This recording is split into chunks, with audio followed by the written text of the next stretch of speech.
Khair.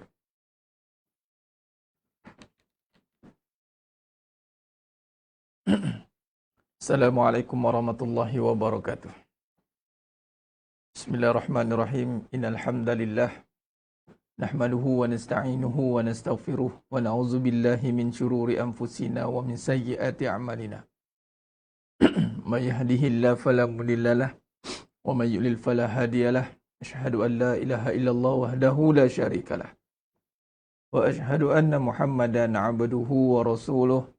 Allahumma salli ala Muhammad wa ala ali Muhammad. Rabbi yassir wa la tu'assir, Rabbi tammim bil khair. Rabbi shrah li sadri wa yassir li amri wahlul 'uqdatam min lisani yafqahu qawli. Allahumma aftah alaina hikmataka wa anshur alaina min khazaini rahmatika ya arhamar rahimin. Wallahu allazi la ilaha illa huwa alimul ghaibi wa syahadahu wa rahmanir rahim. Wallahu allazi la ilaha illa huwa Al-Malikul Quddusus Salamul Mu'minul Muhaiminul Azizul Jabbarul Mutakabbir. Subhanallah ya amma yushrikun. Wallahul Khaliqul Bari'ul Musawwiru lahul asma'ul husna. Yusabbihu lahu ma fis samawati wal ard wa huwal azizul hakim. Wala hawla wala quwwata illa billahil aliyyil azim. Wala manja minallah illa ilaihi amma ba'du. Ayuhal mu'minun ittaqullah usikum wa iyaya bitaqwallah faqad fazal muttaqun. Sidang jemaah yang dimuliakan Allah Subhanahu wa taala, para penuntut Akademi Ratu Furqan, muslimin muslimat, hadirin dan hadirat, para pejuang-pejuang kebenaran. Mudah-mudahan kita semua tergolong dalam golongan hamba-hambanya yang benar-benar bersyukur. Amin ya rabbal alamin. Alhamdulillah. Semua alhamdulillah ala kulli hal, alhamdulillah ala kulli ni'mah. Bertemu lagi kita pada malam yang penuh barakah ni dalam siri pengajian atas talian ataupun online dalam pengajian hikmah dalam kehidupan, insya-Allah. Moga-moga Allah rahmati kita, Allah istiqamahkan kita untuk terus berada dalam jalan ketaatan, insya-Allah. Alhamdulillah, bantu sebarkan kepada sahabat kita yang lain. Insya-Allah malam ni kita akan teruskan pengajian kita dalam membincangkan dalam persiapan Paskah akhir zaman, insya-Allah. Dalam konteks kita nak merenung lagi apa perkara-perkara yang perlu kita persiapkan, terutama dari sudut kefahaman. Itu antara persiapan yang paling penting. Dari sudut amalan ini, insya-Allah amalan perbuatan ini kita akan bangunkan. Itu sudah pasti. Tapi kita bimbang ada ketikanya kita beramal tapi tidak sampai ke tahap kefahaman yang benar. Itu bimbang. Apatah lagi dengan kehidupan yang penuh fitnah ini, kita bimbang ianya terkesan kita terbimbang, terfitnah dengan kehidupan, lalu amalan yang banyak itu akan terganggu. Itu kita tak mahu. Baik, jadi sebenarnya memulakan Allah SWT, perbetulkan niat kita menuntut ilmu, insya-Allah ini jihad yang besar. Menuntut ilmu itu adalah jihad yang besar. Kita perbetulkan niat kita menjadi penuntut ilmu ni kerana Allah SWT, dan kita menuntut ilmu pada malam ni kerana Allah SWT dalam ilmu kehidupan. Bersandarkan tauhid dan tasawuf. Itu ilmu dia. Bersandarkan tauhid dan tasawuf, yakni kita nak tafsir kehidupan kita bersandarkan akidah yang benar.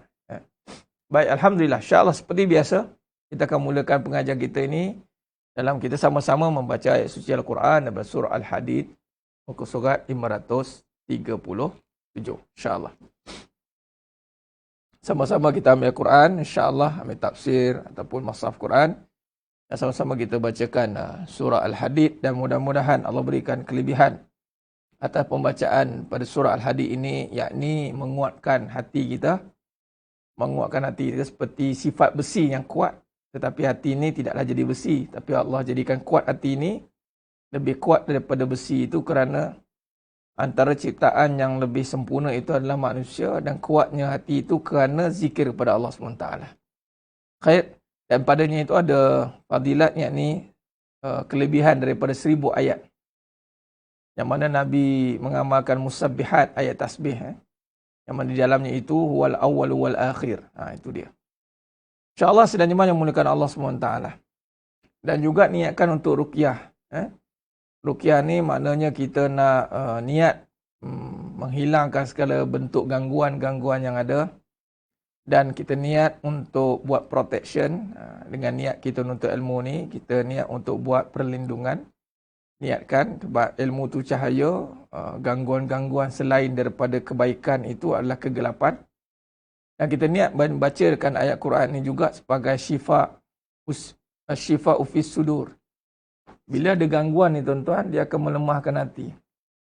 Dia melemahkan hati, menyebabkan hati kita itu dia mudah untuk dikesan oleh perasaan. Bila hati lemah, lalu perasaan akan mengganggu. Itu dia gangguan perasaan. Jadi kita niatkan ya, insya-Allah. Baik, alhamdulillah. Baik, mari kita sama-sama mulakan dengan membaca umul kitab Al-Fatihah. A'udzu billahi minasyaitonir rajim. Bismillahirrahmanirrahim. Alhamdulillahi rabbil alamin. Ar-Rahmanir-Rahim. Maliki yawmiddin. Iyyaka na'budu wa iyyaka nasta'in. Ihdinas siratal mustaqim.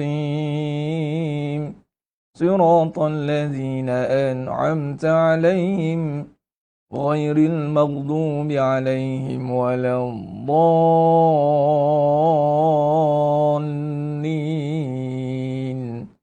Amin. Bismillahirrahmanirrahim. Sabbaha lillahi ma fis samawati wal ardh wa huwal azizul hakim. Lahu mulku samawati wal ardh yuhyi wa yumit wa huwa ala kulli syai'in qadir. Huwal awwal wal akhir wal zahir wal batin wa huwa bikulli syai'in alim. والذي خلق السماوات والأرض في 6 أيام ثم استوى على العرش يعلم ما يلج في الأرض وما يخرج منها وما ينزل من السماء وما يعرج فيها وهو معكم أينما كنتم والله بما تعملون بصير. له ملك السماوات والأرض وإلى الله ترجع الأمور. يولج الليل في النهار ويولج النهار في الليل وهو عليم بذات الصدور. آمنوا بالله ورسوله وأنفقوا مما جعلكم مستخلفين فيه فالذين آمنوا منكم وأنفقوا لهم أجر كبير. وما لكم لا تؤمنون بالله ورسوله يدعوكم لتؤمنوا بربكم وقد أخذ ميثاقكم إن كنتم مؤمنين. هو الذي ينزل على عبده آيات بينات ليخرجكم من الظلمات إلى النور وإن الله بكم لرؤوف رحيم. وما لكم ألا تنفقوا في سبيل الله ولله ميراث السماوات والأرض لا يستوي منكم من أنفق من قبل الفتح وقاتل أولئك أعظم درجة من الذين أنفقوا من بعد وقاتلوا وكلا وعد الله الحسنى والله بما تعملون خبير. من ذا الذي يقرض الله قرضا حسنا فيضاعفه له وله أجر كريم. يوم ترى المؤمنين والمؤمنات يسعى نورهم بين أيديهم وبأيمانهم بشراكم اليوم جنات تجري من تحتها الأنهار خالدين فيها ذلك هو الفوز العظيم يوم يقول المنافقون والمنافقات للذين آمنوا انظرونا نقتبس من نوركم لا نقتبس من نوركم قيل ارجعوا وراءكم فالتمسوا نورا فضرب بينهم بسور له باب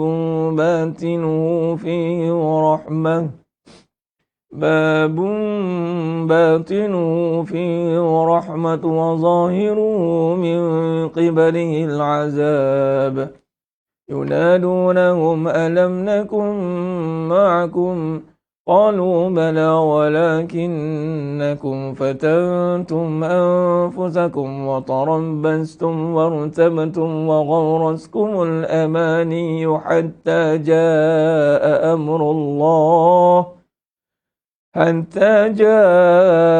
أمر الله وغركم بالله الغرور فاليوم لا يؤخذ منكم فدية ولا من الذين كفروا مأواكم النار هي مولاكم وبئس المصير ألم يأن للذين آمنوا أن تخشع قلوبهم لذكر الله وما نزل من الحق ولا يكونوا كالذين أوتوا الكتاب من قبل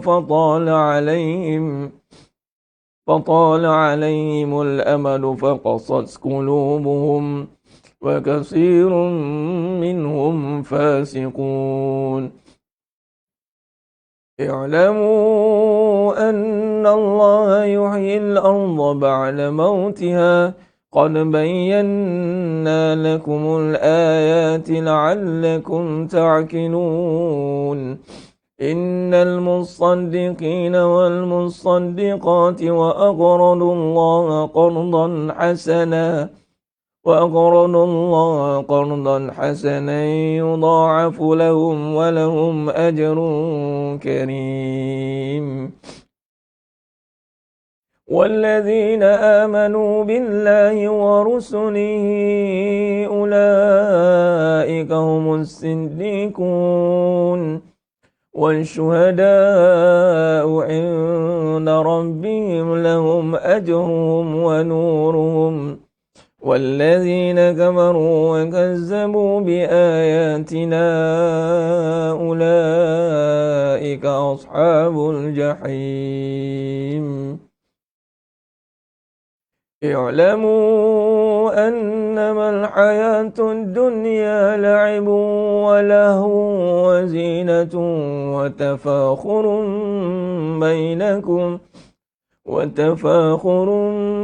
بينكم وتكاثر في الأموال والأولاد كمثل غيث عجب الكفار نباته ثم يهيج فتراه مصفرا ثم يكون حطاما وفي الآخرة عذاب شديد ومغفرة من الله ورضوان وما الحياة الدنيا إلا متاع الغرور سابقوا إلى مغفرة من ربكم وجنة عرضها كعرض السماء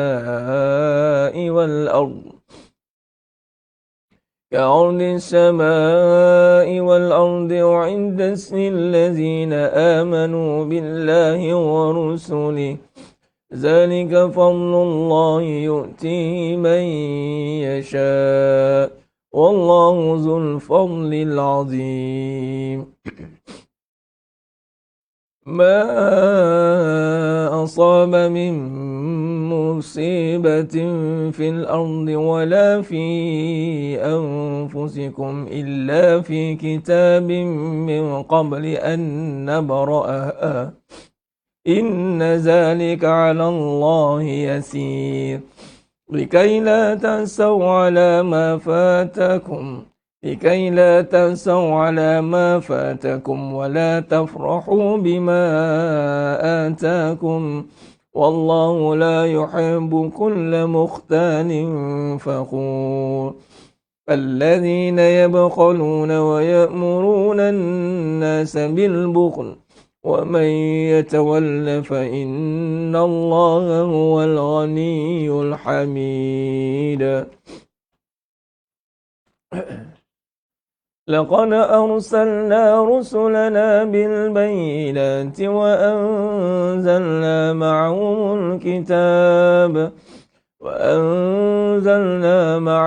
الكتاب والميزان ليقوم الناس بالقسط وأنزلنا الحديد فيه بأس شديد ومنافع للناس وليعلم الله من ينصره ورسله بالغيب إن الله قوي عزيز.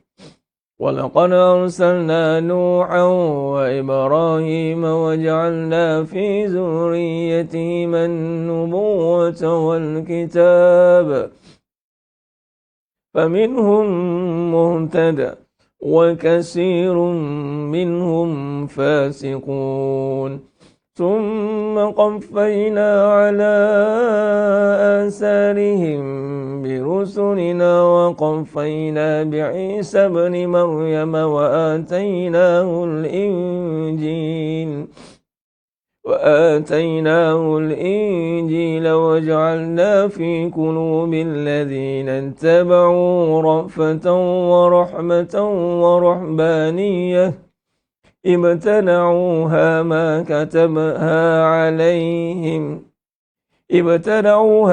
كتبناها عليهم إلا ابتغاء رضوان الله فما رأوها حق رعايتها فآتينا الذين آمنوا منهم أجرهم وكثير منهم فاسقون.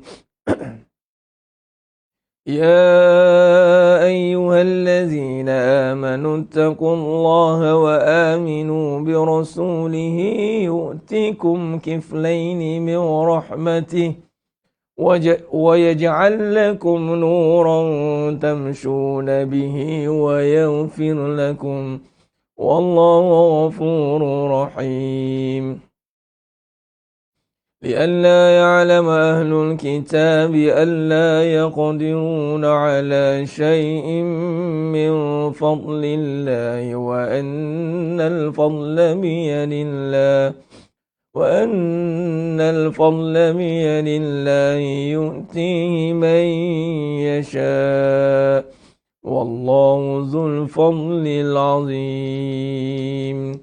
صدق الله العظيم. Alhamdulillah kepada Allah Ta'ala dengan bacaan ayat suci Al-Quran surah Al-Hadid tadi. Mudah-mudahan kita mendapat barakah atas bacaan tersebut insya-Allah.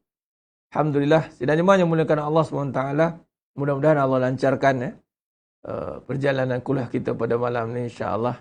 Di zaman-zaman PKP ni, jadi semua insya-Allah semua berkumpul malam ni menggunakan talian kan. Mungkin ada sahabat-sahabat kita yang mungkin ada terganggu sana sini, tak apalah, boleh tengok ulangan. Mana yang ada ni, kita gunakan peluang yang ada insya-Allah. Allah pilih kita. Kita ni bila duduk dalam majlis ilmu ni, terutamanya majlis ilmu ni, Allah pilih sebenarnya. Yahdillahu linurihi ma yasha. Allah memimpin hidayah dan petunjuk pada siapa yang aku kehendaki. Allah pilih kita. Kita tak ada apa-apa kelebihan, tapi Allah lebihkan kita atas ilmu ini. Ya? Dengan itu, kita gunakan peluang ini sebaik-baiknya. Kita berazam untuk terus berada dalam suasana majlis ilmu. Dan suka saya ingat dan ulang berkali-kali, apabila kita berada dalam majlis ilmu, kita kena berazam menjadi penuntut. Ramai orang takut nak jadi penuntut. Dia kata tak ada, takut tak istiqomah, takut tak boleh komitmen. Dia sebenarnya adalah amal ibadah. Kena macam tu lah. Kena ada komitmen lah. Dia orang macam nak bekerja lah. Orang takut. Takutlah Ustaz nak bekerja. Saya tak boleh nak komitmen lah. Kenapa pula? Nak pakai duit, kena kerja lah. Ibarat gitulah. Kan? Kena kerja lah. Nak dapat duit. Kena kerja, kena masuk. Kena masuk kerja, kena punch card, kena ikut. Dia punya kriteria nak dapatkan habuan tu. Samalah. Malah kita nak dapat pahala. Dapat pahala ni bukannya dengan goyang kaki saja. Kalau macam tu tak adalah Islam mujahadah. Patutnya kita kena lebih sanggup bersusah-susah untuk pahala.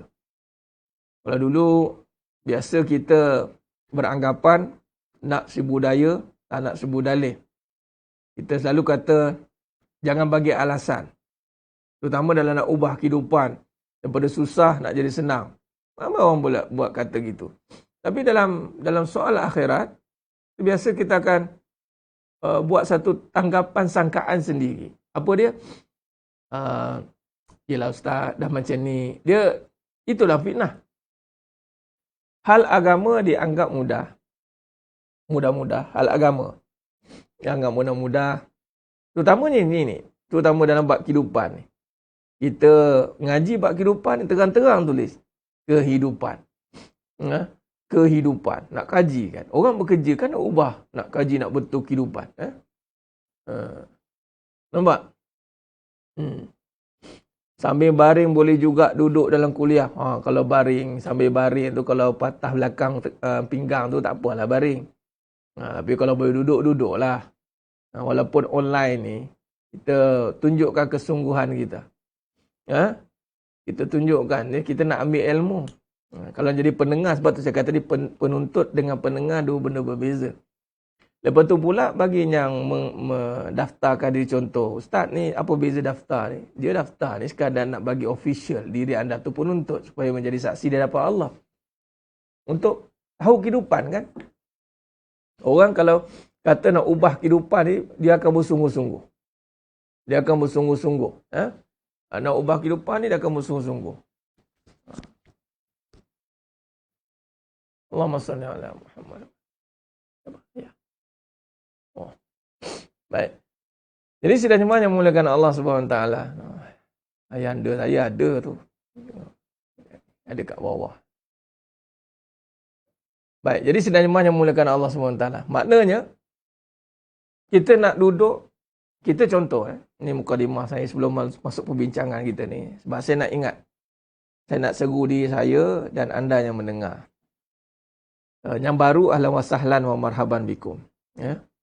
Yang dah konsisten, tahniah syabas. Alhamdulillah.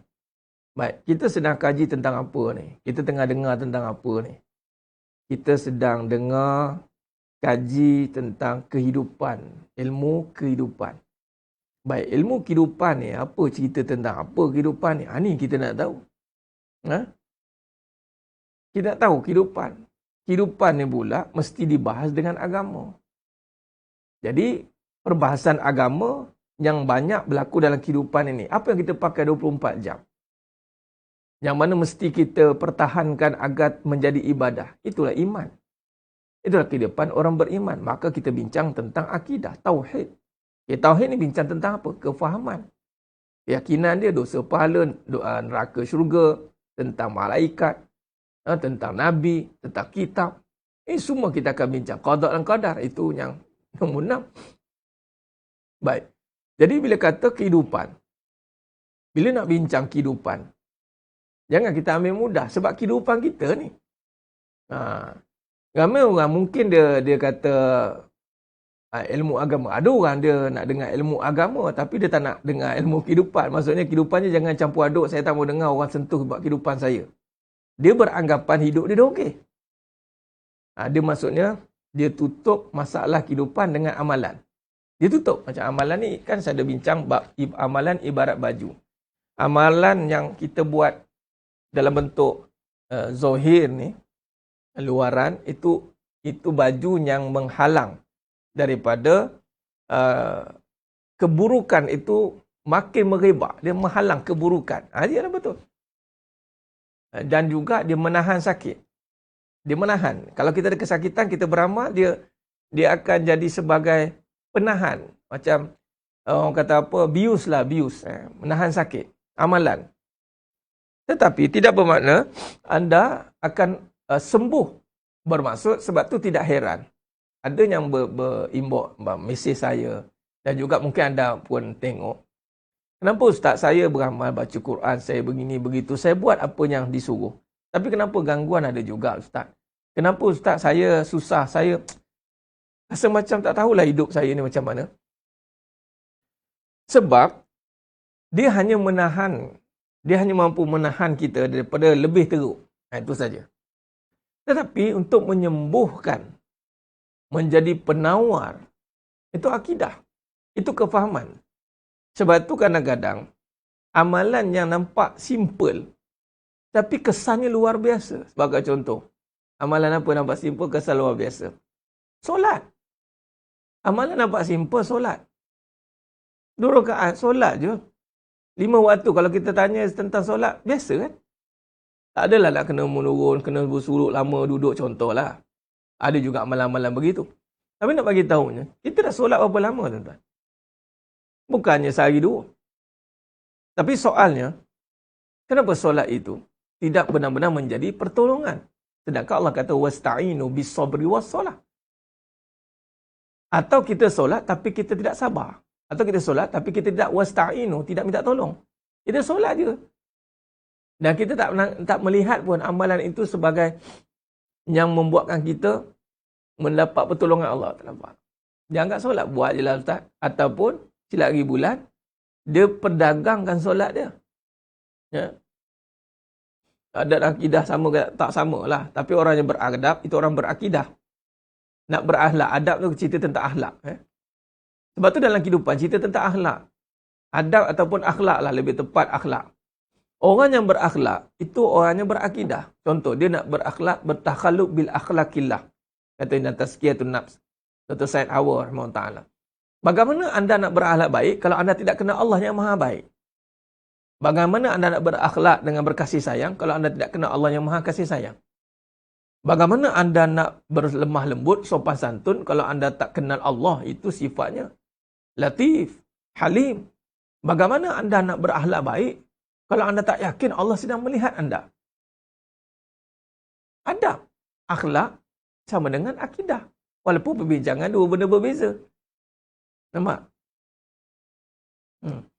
Orang yang beradab atau berakhlak itu mesti orang berakidah. Sebab tu akhlak ni tajuk besar. Sebab tu dalam kehidupan perbincangannya akhlak. Sebab tu iblis tidak berakhlak. Walaupun dia beramal. Apabila tidak berakhlak, apa jadi pada akidah dia? Kafir. Kana minal kafirin. Allah kata. Kana minal kafirin. Kenapa iblis boleh jadi kafir? Kana minal kafirin. Sebab dia tidak berakhlak.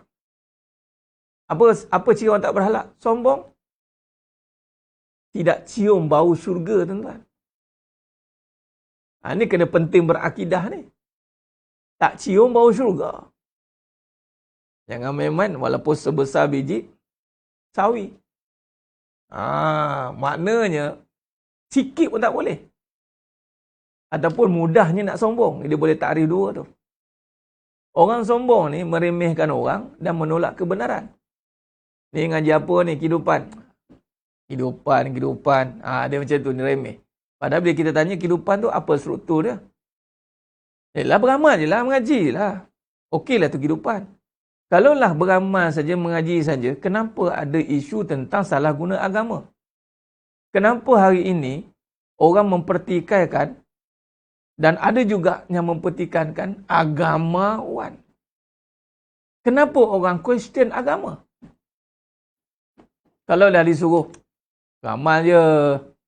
Apa payah-payah, ikut je lah. Beramal je. Kalaulah kata semudah itu agama, rasa selesai dah masalah kan? Silap lagi bulan, orang mula pandang sirul dengan agama. Sebab apa? Walaupun itu pandangan orang yang pandang sirul itu, tetapi kenapa boleh berlaku begitu pandangan itu? Sebab wujud golongan atau kalangan orang yang beramal tapi tidak mengenal. Boleh jadi munafik lah kan? Sebab itulah akhir zaman, Nabi cukup bimbang golongan-golongan yang mana? Yang mana Islam pada nama. Dan akhir zaman ni banyak berlaku. Tak seperti macam dulu. Dulu beramal, insya-Allah beriman. Orang yang beramal itu orang yang beriman. Dan orang beriman itu pasti beramal. Dia maksudnya hampir 100% lah. Pemakaian sangat menggambarkan perwatakan. Macam mana pakaian dia, macam itulah perwatakan dia. Tapi sekarang, bila kata, bila kata,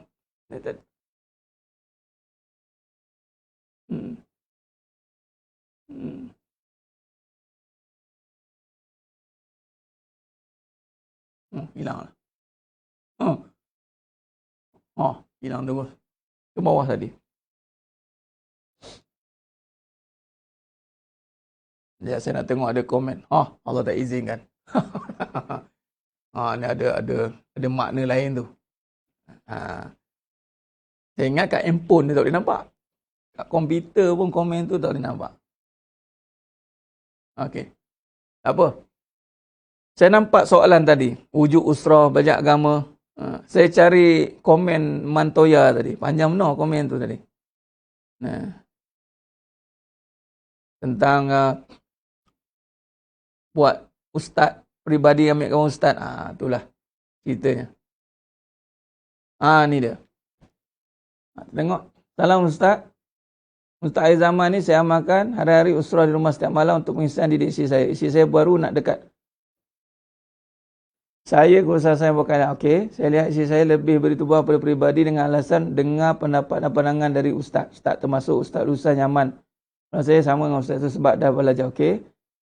Apa adab sebenar untuk ilmu bagi wanita dengan ustaz ajnabi bila pengajian secara personal atau melalui telefon? Bagus Mantoya. Anda ada usaha untuk apa? Mendidik keluarga. Bagus. Tahniah syabas. Pertama Mantoya, tambahlah saya panggil Mantoya lah. Mana-mana lah. Apa nama gelaran itu saya panggil. Dia begini. Pertama,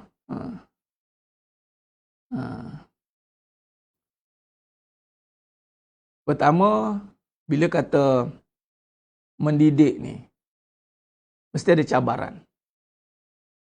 Mendidik mesti ada cabaran. Dan kadang-kadang kita tercabar. Apatah lagi, saya baca tadi, saya layan agama ustaz, dan isteri saya baru nak mendekati, baik. Di situ ada krisis kepercayaan sebenarnya. Isteri ni dia ada krisis kepercayaan. Dia melihat kita tak layak mengajar agama. Ini yang berlaku. Dan saya yakin ramai yang wanita yang tidak mengaji. Yang tidak ikut pengajian yang benar. Itu dia ikut pengajian juga. Dia tahu. Tapi dia tidak melihat kebenaran. Kebenaran ni dia tidak boleh merendahkan suami. Tak boleh. Itu kebenaran. Tapi itulah keadaannya sekarang. Apabila nak berilmu tapi tidak benar. Dia menuntut ilmu tetapi tidak menunjukkan keilmuan yang benar. Ini bahaya. Kadang-kadang ustaz-ustaz mengajar tu betul dah. Ustaz-ustaz ni dia tak adalah intention apa-apa pun. Sebab tahu je isteri orang, dia sangat jaga benda-benda macam ni sebenarnya. Kadang-kadang dia jadi maksud lain, fitnah. Itu kalau isteri orang, kalau yang belum bersuami pula pun fitnah. Kalau dah dah bersuami bercerai pun fitnah. Banyaklah fitnah ustaz ni. Sebab tu dia belum ada masalah dengan isteri lagi tu. Isteri belum kira cemburu dia apa-apa dah. Lepas tu ustaz ni kena betul-betul hubungan dengan isteri kena kuat. Kuat ni kena clear. Kalau tidak jadi fitnah macam ni. Pertama cabar dan tercabarlah. Adab bagi seorang isteri bukan menuntut ilmu. Adab bagi seorang isteri ni. Bila suami kata tak lah. Suami kata taklah. Habis tu walaupun menghalang belajar menuntut ilmu, sebenarnya menuntut ilmu itu suruh menjadi isteri solehah, suruh beradab. Kalau betul pengajian itu, maka beradablah dengan suami itu, tunduklah balik dengan suami. Kalau betul lah pengajian itu, sebab tu isteri yang beragama itu sangat berakhlak. Walaupun dia tak mengaji tinggi-tinggi, ilmu tak banyak, tapi dia cukup kena faham. Sangat berakhlak. Ini berlaku sebab beramal tapi tidak mengenal lah ni. Itu saya cakap, sebab tu mula-mula. Mula-mula sekali kena bangunkan akidah. Sebab tu bila kata dia pergi pada hukum, dia nampak anda salah. Memanglah salah, tak mendidik, tak betul hukum anda background mana. Dia tercabarlah kita. Dia takkan ambil buah daripada anda lah sebagai suami. Ini bahaya sebenarnya. Bahaya sebab apa? Respect tidak ada. Sedangkan sebagai suami perlu dihormati. Apatah lagi suami pula nak mengajar agama pula, walaupun suami tu baru mengangkat-angkat. Tidak boleh. Macam seorang mak dengan ayah lah. Tiba-tiba nak ajar anak. Anak pula lekeh dengan mak. Mana boleh? Mak tu kan, saya tak payahlah mak. Saya lebih dengar guru saya daripada mak. Habis sama. Konsep mantoya dengan isteri ni sama dengan seorang anak dengan ada guru. Guru dia cakap, dia merendahkan mak dia. Ni bahaya. Hati-hati. Ilmu yang dia ambil tu nanti hilang berkat. Sebab martabat tetap ada, kedudukan. Sebab kita beramal, kita berilmu, kita beragama. Akhirnya sepatutnya jangan ada perangai iblis. Kita ngaji panjang-panjang ni. Ngaji lama-lama ni tuan-tuan. Ngaji apa kitab sekalipun. Saya buat satu kesimpulan. Adalah mesti jangan jadi iblis. Itu tujuan kita. Dan kita takkan jadi malaikat. Ini tadi saya renung. Jadi saya lukis. Malam ni saya akan cerita tentang struktur pendidikan, pembangunan, persiapan akhir zaman. Kat mana yang perlu dipertahankan, kat mana yang perlu kita boleh ringankan sikit. Nanti saya gambar rajahkan.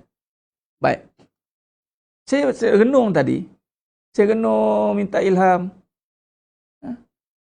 Gini. Allah tak suruh kita jadi malaikat. Dan Allah larang kita jadi iblis. Mana dalilnya?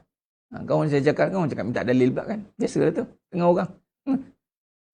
Dia tak tahu dalil, dia tanya kita tak pakai dalil. Kalau dia tahu dalil, dia kaitkanlah dengan dalil yang sesuai. Bila sebut kebenaran, mesti Al-Quran. Dia tidak boleh bincang kebenaran ikut pengalaman, ikut keadaan. Tak boleh. Dalilnya adalah dalam surah Al-Baqarah lah. Ayat 30. Ayat 31. Dalam surah Al-Baqarah ayat 30. وَإِذْ قَالَ رَبُّكَ لِلْمَلَائِكَةِ إِنِّي جَاعِلٌ فِي الْأَرْضِ خَلِيفَةً قَالُوا أَتَجْعَلُ فِيهَا مَن يُفْسِدُ فِيهَا وَيَسْفِكُ الدِّمَاءَ وَنَحْنُ نُسَبِّحُ بِحَمْدِكَ وَنُقَدِّسُ لَكَ قَالَ إِنِّي أَعْلَمُ مَا لَا تَعْلَمُونَ. Ketika Allah nak jadikan manusia, Allah bagi tahu pada malaikat. Yang ketika itu, jin pun ada sekali, yang mana ketuanya itu adalah iblis. Khalifah, itu sifatnya apa? Sifat khalifah ni, malaikat pun tak tahu. Qala inni a'lamu ma la ta'lamun. Cuma, malaikat bertanya kepada Allah. Qalu, ataj'alu fiha, man yufsidu fiha, wa yasfiku dima. Bukankah nanti manusia ini akan buat kehancuran, permusuhan, pergaduhan? Nampak? Dan malaikat bagi tahu, wa nahnu nusabbih, bukankah kami, tak cukupkah kami ni yang dah bertasbih kepadamu? Tasbih dalam konteks malaikat tuan-tuan bukan sekadar sebutan tau. Tasbih malaikat ni adalah dia berbagai bentuk. Kalau yang sujud-sujud sampai ke kiamat. Kalau kata dia kiam-kiam dia. Kalau kata sebut zikir-zikir, lafaz-lafaz, dia takkan buat benda lain. Dan dia tak ada nafsu. Ini kejadian malaikat. Dan dia tidak berona panggil. Tak ada kata kejap nak melawan lah apalah. Nampak? Tak ada. Itu malaikat. Dan malaikat kejadian yang paling banyak. kedua banyak jin. Sebab tu kalau dengar orang yang kena sampuk ke apa, kita tanyanya jin, dia akan tanya, banyak ni, ratus-ratus, ribu-ribu kadang-kadang. Nampak? Dan paling sikit manusia, khalifah. Sebab apa sikit? Sebab dia khalifah. Baik, waktu ini, Allah bagi tahu dekat malaikat, qala inni a'lamu ma la ta'lamun. Kau tak tahu apa yang aku tahu. Kamu tak tahu apa yang aku tahu. Maknanya ada satu perkara yang besar sedang dipertanggungjawab ke atas manusia. Yang malaikat tak tahu. Ingatkan macam kami ni. Itu sebab kita takkan jadi malaikat. Dan nak bagi tahunya, iblis buat kerja yang malaikat buat tu. Sebab sebelum iblis menjadi iblis, ketua malaikat dan jin, Azazil. Nampak? Dan adakah iblis ni tidak beramal? Beramal. Tapi kat mana jadi perangai iblis ni? Yang mana Allah larang kita buat perangai macam iblis dan Allah tak suruh pun jadi macam malaikat. Sebab bila malaikat tanya, wa nahnu nusabbihu bihamdika wa nuqaddisu lak, tak cukupkah kami ni yang bertasbih kepadamu? Sekiranya lah kejadian manusia ini mesti seperti malaikat, mesti Allah kata na'am, ataupun sepatutnya begitu. Malah ada tambahan lain. Tapi Allah kata qala inni a'lamu ma la ta'lamun. Kau tak tahu apa yang aku tahu. Maknanya ada satu tugas yang lebih besar. Pada masa sama tidak menafikan tasbih tadi, tapi tidaklah kita jadi malaikat. Malaikat ni kerja ibadat, buat kerja solat siang malam pagi petang, tak ada lain. Nampak? Jadi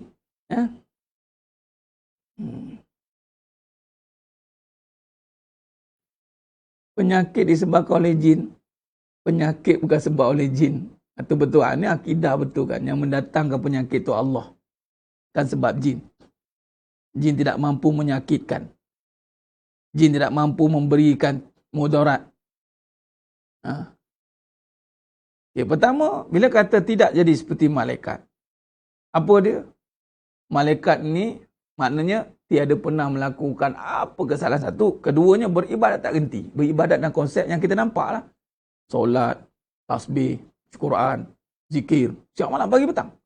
Allah kata, qala inni a'lamu ma la ta'lamun. Kemudian, wa 'allama Adam al-asma'a kullaha. Ini tugas besar ni. Summa 'aradahum 'alal malaikah. Kemudian Allah ajar Nabi Adam AS ni nama-nama benda. Nama-nama inilah sebenarnya merujuk kepada seluruh perkara yang ada dalam bentuk nama yang wujud hari ini. Dan ulama membahas semua perkara yang sehingga kita boleh berkata-kata dan kembali kepada nama yang bermula dengan Iqra' bismi nama Allah. Makna tugas yang besar kita ini adalah menjadi wakil Allah. Ulama mensyarahkan itulah menterjemahkan kekuasaan Allah dan merasakan kekuasaan Allah. Menterjemahkan kekuasaan Allah ni malaikat tak boleh buat. Apa terjemah kuasa Allah ni? Amalan yang iblis tak boleh buat. Iblis langsung tak boleh buat. Maksud, kalau amalan yang iblis tak boleh buat, bermaksud, dia ni, kalau kata iblis boleh buat, mana dia boleh buat lah macam malaikat buat. Faham tak? Saya kena lukis. Bab ni saya kena lukis. Okey. Sebab nak kaitkan struktur ni. Sedang jemaah yang mulakan Allah SWT, bila kata amalan, wa 'allama Adam al-asma'a kullaha summa 'aradahum 'alal malaikah. Faqala anbi'uni bi asma'i haula'i in kuntum shadiqin. Baik. Amalan yang mana bila sebut tentang iblis, yang amalan malaikat ni. Soalan, malaikat punya amalan, iblis pernah buat tidak? Iblis ni, dia buat tak amalan malaikat ni? Buat. Dalil tadi, Al-Baqarah. Kalau orang tanya dalil ni, ni Al-Baqarah ni. Sebab ketika ini, Malaikat jawab, wa nahnu nusabbihu bihamdika wa nuqaddisu lak. Waktu itu iblis masih geng malaikat. Malah menjadi ketua, tuan. Mana tag team. Jibril AS dengan iblis ni, Jibril AS ketua malaikat. Dia sebaris. Malah iblis ni darjatnya dijadikan ketua pula. Jin dan malaikat. Iblis ni jin. Kana minal jin.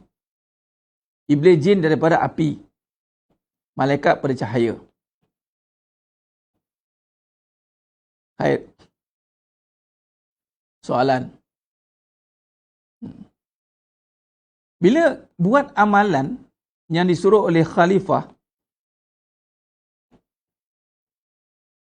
ni saya nak kaitkan, kita beramal, kita beramal ni, jangan jadi iblis, tu je. Dan kita takkan mampu jadi malaikat. Jangan jadi iblis dan kita takkan mampu jadi malaikat. Jadi tak usah pelik kalau tak jadi. Ya Allah Ustaz, macam tak jadi. Kenapa dia ni tak boleh nak solat? Solat banyak-banyak sikit. 100 rakaat, 200 rakaat. Oh dulu boleh. Yelah betul, solat tu bagus, perbuatan tu. Tapi kamu janganlah paksa orang untuk solat 100 rakaat, 200 rakaat, 300 rakaat. Adakah itu yang disuruh? Contoh.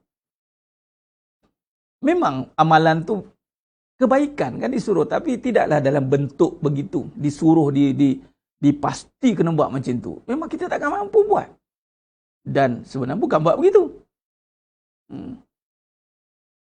Bila memang seorang je ke Ustaz? Ya. Iblis ke seorang lah. Macam Jibril AS satu lah. Allahumma salli ala. Khair.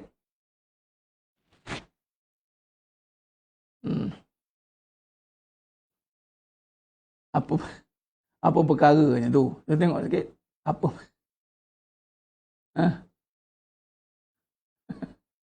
Allah.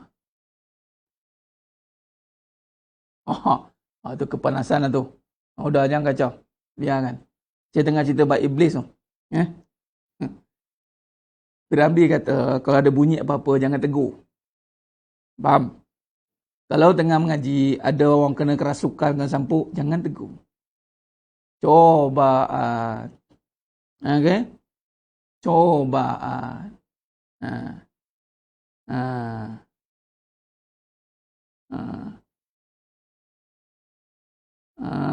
Yelah tu. Apa ekor mendidih? Okey dah. Jangan tegur. Malam-malam macam ni jangan ditegur-tegur. Itu lagi dia ada tu. Baru. Kan saya cakap nak ruqyah. Anda tahu tak? Saya nak bagi tu, nak bocor rahsia ni. Sampai anda dengar ni, ada yang mendengar bersama dengan saka. Faham tak? Ini sungguh ni cerita benar. Saka tu hardcore punya saka. Bukan kecil-kecil punya. Memang hardcore punya saka. Dan saka itu memang saya minta izin lah dengan tuan badan. Dia bagi tahu daripada umur dia 11 tahun sehinggalah 40-an sekarang ni. Jadi mana-mana yang dan lagi saya tengah buka cerita bab iblis. Jadi biarkan. Jangan masuk line komen kat dia, biarkan dia.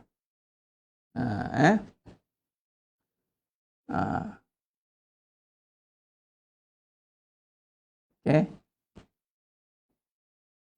Saya kena cas pen sekejap. Baik. Ngomong dulu koma. Nak tengok live. Tu tengah live tu.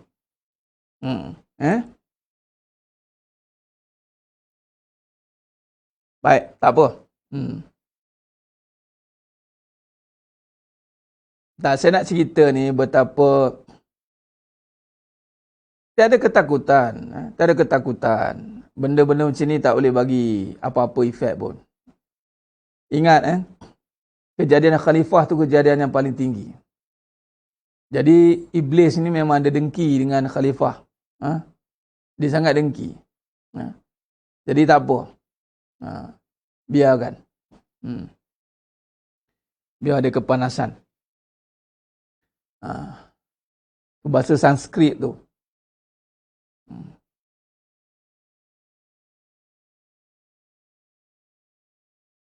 Baik.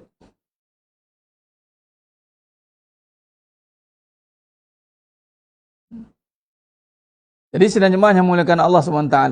Baik. Bila kata tidak mampu beramal seperti malaikat, maka kita tidak akan ada tugas yang besar.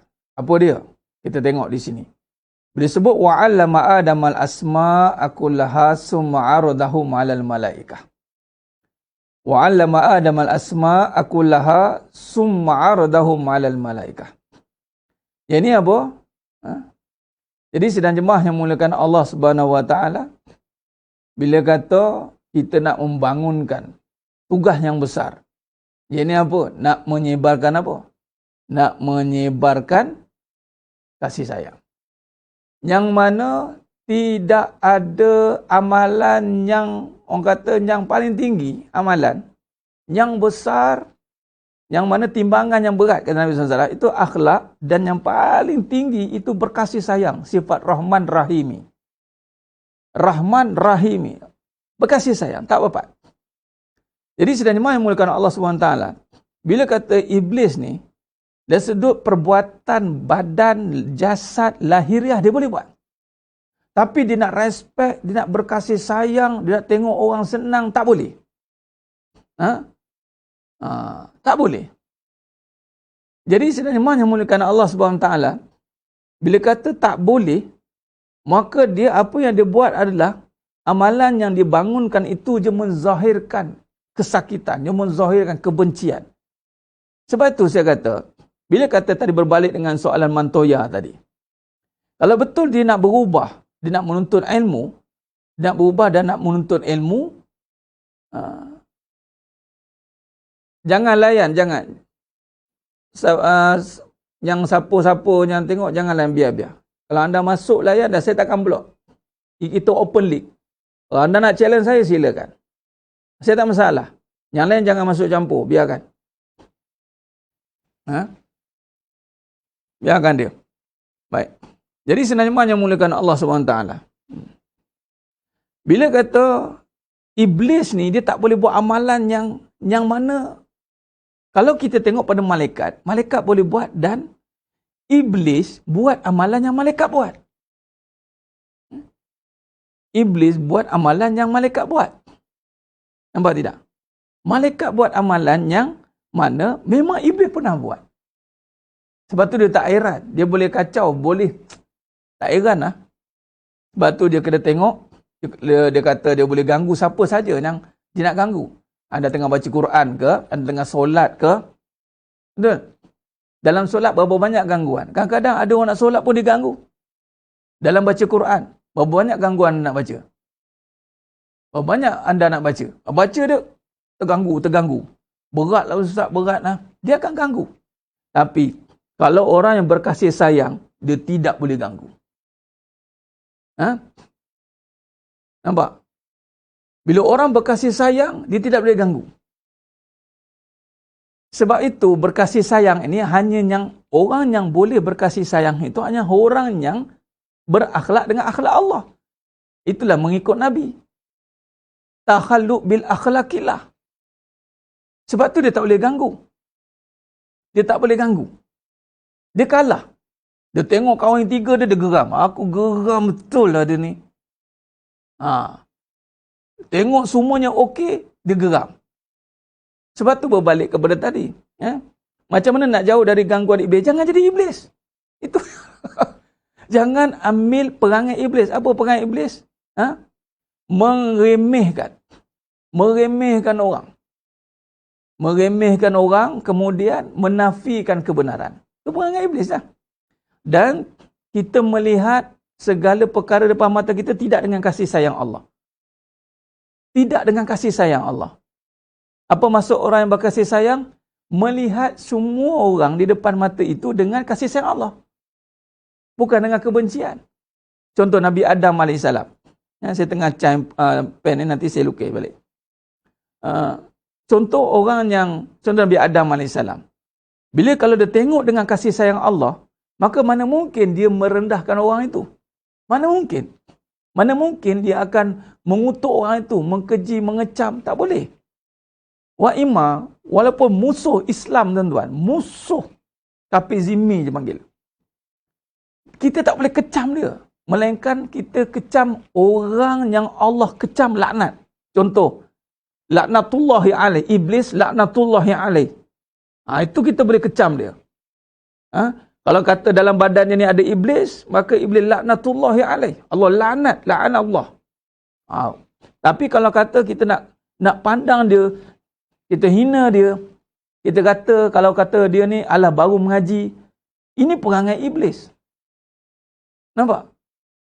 Dia tidak suka orang berkasih sayang. Macam contoh yang kena saka tu. Yang mana dia tengok suami dia dengan kebencian, dia tak boleh. Sebab tu kat mana-mana yang kena gangguan, tak kisahlah iblis ke, syaitan ke, ataupun tak payah iblis, syaitan, dia sendiri pun macam syaitan. Atau dia sendiri pun dah macam iblis. Apa dia? Sifat tu dah ada kat dia. Maka dia tak suka orang. Dia tengok orang ni penuh dengan kekurangan. Sedangkan memanglah manusia tu bersifat kurang. Memang semua manusia ada sifat kekurangan. Janganlah pandang kekurangan. Ini pandang jeling, dia tengok. Lepas tu pantang dicabar. Macam tu tercabarlah tu. Pantang dicabar. Kalau orang terang-terang tunjuk perangai tak elok, memang itu iblis terang-terangan lah tu. Syaitan yang nyata. Kerana Allah kata, syaitan itu musuh yang nyata. Orang benci, mana ada nyorok-nyorok, benci terang-terang. Mana ada benci nyorok-nyorok. Jadi, kita belajar mengaji. Contoh ada satu kali tu jemaah tu komen saya. Dia PM saya, Ustaz, macam mana ni Ustaz? Saya nak cari guru kebenaran. Tiba-tiba dia komen kalau guru kebenaran itu, mesti ikut Al-Quran dan Sunnah. Dan bukan guru yang penglipu lara. Bercakap tidak mengikut nas. Saya cakap balik, kalau betul ikut Al-Quran dan Sunnah, dia tak meremehkan orang. Nampak? Kalau seorangnya hati dah kosong, kalau kita dah buat semua tetapi kita tak diuji, dibenci, didina macam mana, macam tu lah. Tak nak apa lagi. Yang membenci, yang menghina orang luar, bukan kamu. Soalnya sekarang, kita jangan ada sifat begitu. Kita jangan ada sifat begitu. Kan saya kata dalam ada satu kuliah santai saya, waktu pagi tu kan saya kata, tekanan akan berlaku, bebanan akan berlaku. Orang yang kita belajar ilmu kebenaran bukan nak menyerang orang, tapi nak protect diri kita. Sebab akan ada orang yang bersifat iblis, bersifat syaitan, bermulut puaka, hidup sengsara, huru-harakan orang. Nampak? Nampak? Jadi sedang jemaah yang mulakan Allah Subhanahu Wa Taala. Jadi maknanya, kalau kita lihat, kalau pergi kepada perbahasan ini, maka iblis akan kalah. Dia tak boleh buat benda tu. Dia tahu memeli orang, menghina orang, menjatuhkan orang. Teguran untuk kebaikan diri dianggap mencari kesalahan sama juga. Teguran untuk kebaikan diri, teguranlah dengan hati yang berkasih sayang. Ada orang mengajar tetapi kurang ajar. Nak mengajar tapi kurang ajar. Kurang ajar apa? Mungkin intonasi, bercakap, cara pandang. Nampak? Jadi tak boleh. Sifat-sifat itu tidak boleh ada dalam diri kita. Sebab tu mana-mana kata contoh tadi Mantoya, anda kena kuatkan semangat hati anda untuk jangan meremehkan isteri itu. Tak apa. Jangan Allah awak ni ikut ustaz. Jangan. Dia buat benda macam tu, anda jangan buat. Jangan buat. Orang kalau betul ada ilmu, kalau betul dia ni ada Allah, dia akan tidak mencari salah. Dia tidak akan mencari salah dan dia tidak akan berbalah. Dia tak akan cari salah, dia tak akan berbalah. Nampak? Jadi sedang jemaah yang mulakan Allah Subhanahu Wa Taala. Sebab itu, kita tidak boleh laknat, kita tidak boleh mengejek, kita tidak boleh mencerca, kita tidak boleh menghukum, kita tidak boleh mentakfiri, mengkafirkan jauh sekali. Tak boleh. Nampak? Yang boleh laknat adalah apa yang Allah telah gazetkan. Contoh iblis, laknatullahi alaih. Rabbi fili wa habli mulkan la yanbaghi li ahadin min ba'di innaka antal wahhab. Nabi Sulaiman AS membaca doa itu. Rabbi fili wa habli mulkan la yang bagi li ahadi min ba'di innaka antal wahhab. Dia genggam jin ni, syaitan ni, bawah genggaman dia je. Nampak? Tapi tak pernah lagi Nabi sallallahu alaihi wasallam menghina, mencerca makhluk-makhluk Allah Ta'ala. Itu semua makhluk Allah kecuali iblis. Iblis laknatullah alaihi. Ini boleh. Kalau siapa bersifat iblis, itu perangan. Memanglah selayaknya dilaknat. Laknatullah alaihi. Laknatullah alaihi. Kalau syaitan, a'udzubillahi minasyaitanir rajim. Berlindung. A'udzubillahi minasyaitanir rajim. Kita berlindung daripada syaitan. Sebab syaitan ni keturunan jin dan manusia. Iblis memang jin, tapi dia ni dah memang digezetkan kana minal kafirin. Tapi iblis ni, bila kata sidang jemaah yang muliakan Allah Subhanahu Wa Taala, bila sebut tentang syaitan, jin, sebab apa kita berlindung? Sebab ada syaitan, jin ini berubah masuk Islam. Kita faham? Iblis tak akan masuk Islam. Iblis. Melainkan sekutu-sekutu iblis lah. Yang ikut jejak langkah iblis, dia tidak akan berhenti bercakap. Sampailah dia kiamat. Sampai dia mati. Kembali malaikat Israel menyabut nyawa dia. Baru dia diam. Sama ada kita yang kena kuatkan diri kita, atau kita lemah dengan musuhnya lemah. Tak kuat tau. Dia lemah. Sebab dia lemah tu dia melompat-lompat bercakap tu. Orang yang kuat dia steady. Nampak? Orang yang kuat dia steady, tengok, perhati. Dia bising-bising, marah-marah, lompat-lompat, melantun-lantun. Lemah lah tu. Tapi jangan kalah. Jangan kalah dengan kana aduwa dha'ifa. Dia musuh yang lemah. Anda kalah dengan syaitan, apatah lagi iblis, sedangkan Allah dah kata lemah. Melainkan kita yang lemah, bukan dia yang kuat. Iblis tak kuat. Tak kuat. Iblis tak kuat. Malam ni saya spesifik sikit untuk ruqyah, sebab ada beberapa orang yang sedang berada dalam keadaan itu. Nampak?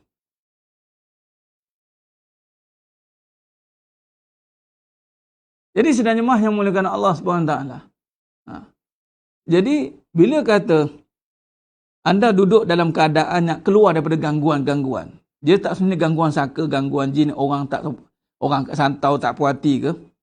Jadi soalnya sekarang, antibody atau vaksin tauhid, hati ini kena dikuatkan. Kena dikuatkan. Atau anda kalah dengan musuh yang lemah. Bukan sebab dia kuat. Sebab anda lemah.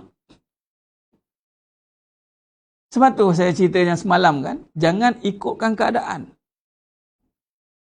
Sebab tu tuan-tuan yang menonton dalam ni, kalau ada apa-apa, anda kena segah, anda kena bangkit.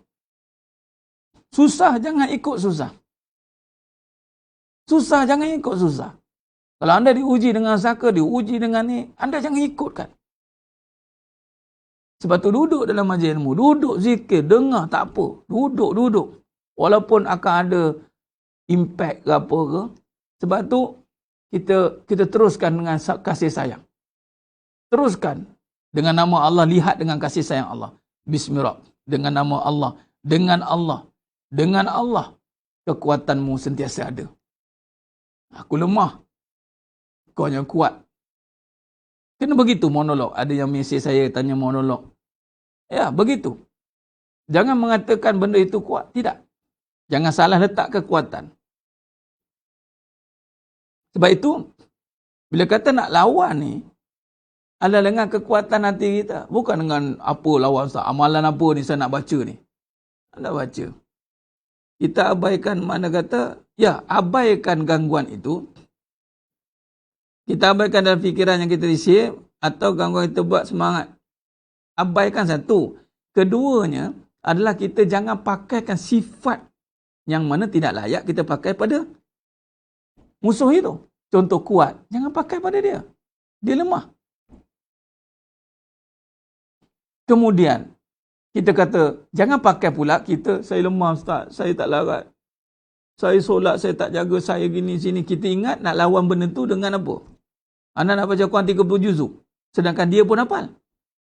Anda nak lawan dengan solat siang malam pagi petang. Dia pun solat. Ni, bersihkan hati. Keluarkan segala kecemburuan, kedengkian, iri hati. Keluarkan semua itu. Keluarkan. Keluarkan semua tu. Ya Allah, sekiranya hati aku ni ada kekotoran. Tuan-tuan, dan satu kenyataan. Ulama' dengan guru, anak murid dengan seorang ulama'. Dia kata apa?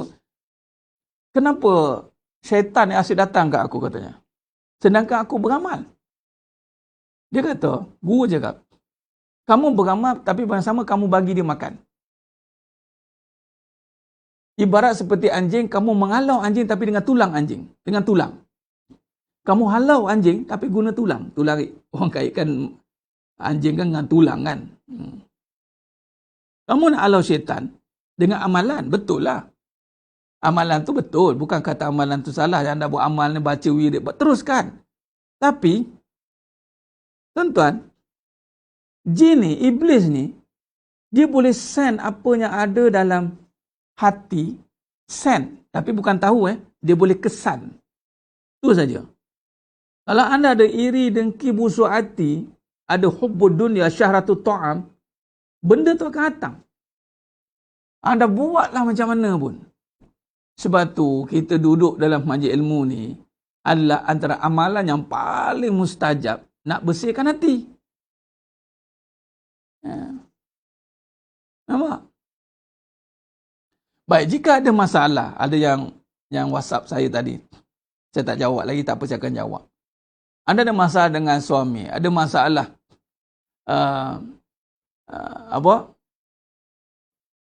masalah dengan suami, isu-isu. Pertama, jangan sakit hati dengan isu tu. Anda sakit hati sebab apa?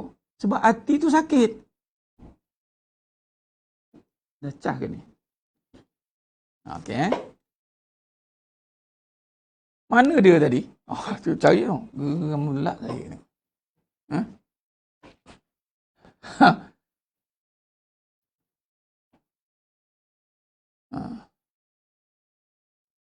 Ang datang rapat, ang dekat, ang lekat.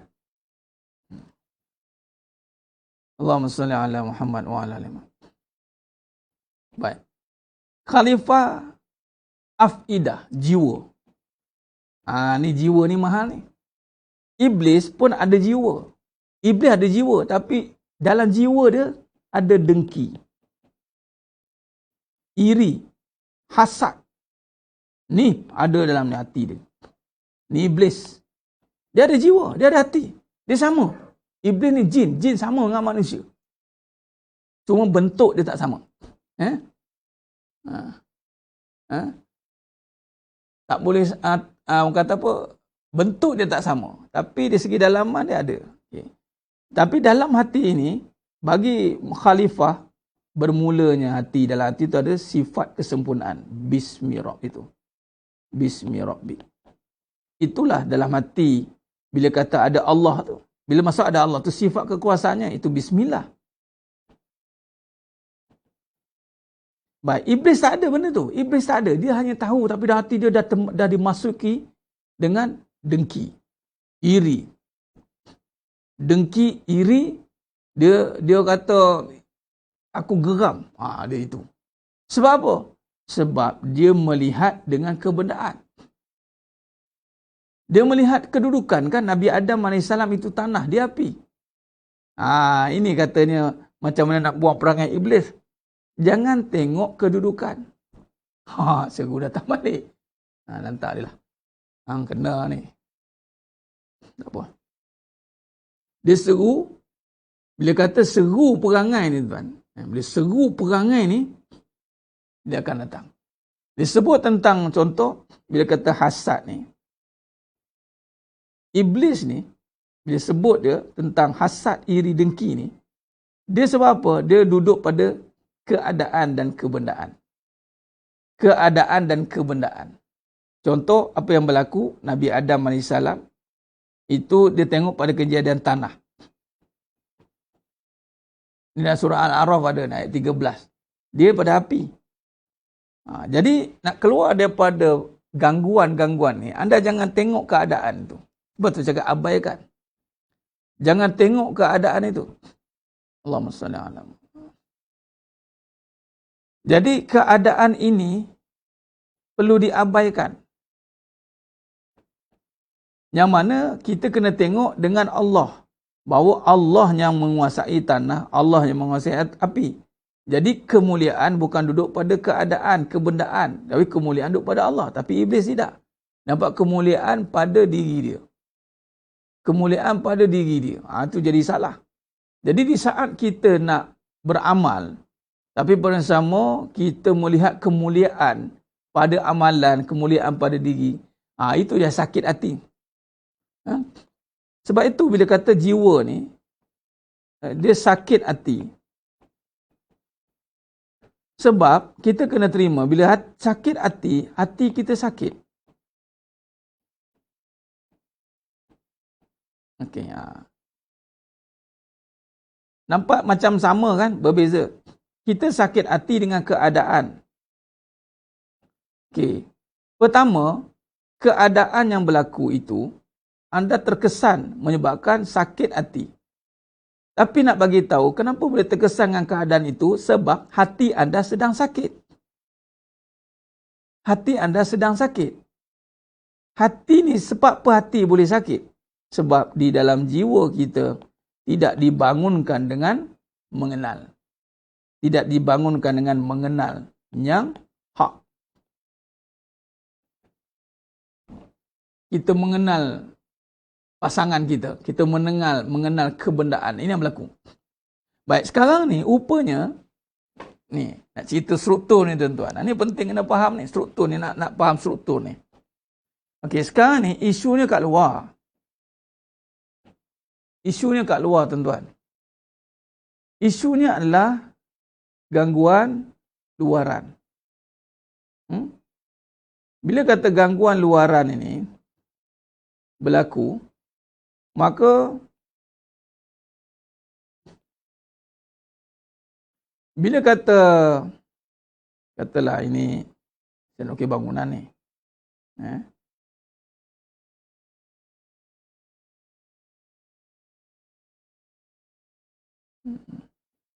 Okay, dia ada, saya lukis ni dia raise up, dia naik, dia tinggi. Okay. Setiap bangunan dia ada struktur dia. Saya nak bagi gambaran ni mudah-mudahan dapat tamsil yang tepat lah.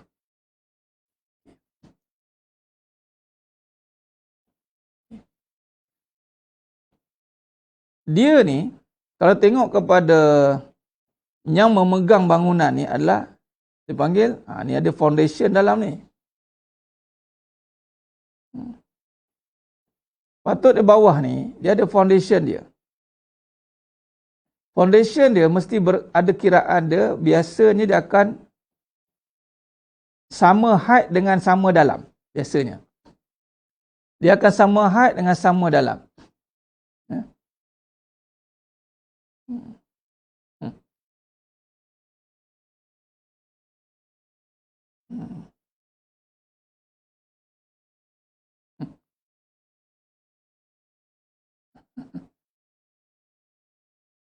Anda tahu tak benda tu datang dari mana? Tu. Seberang nun sana. Ya dia. Baliklah. Ngacau sini.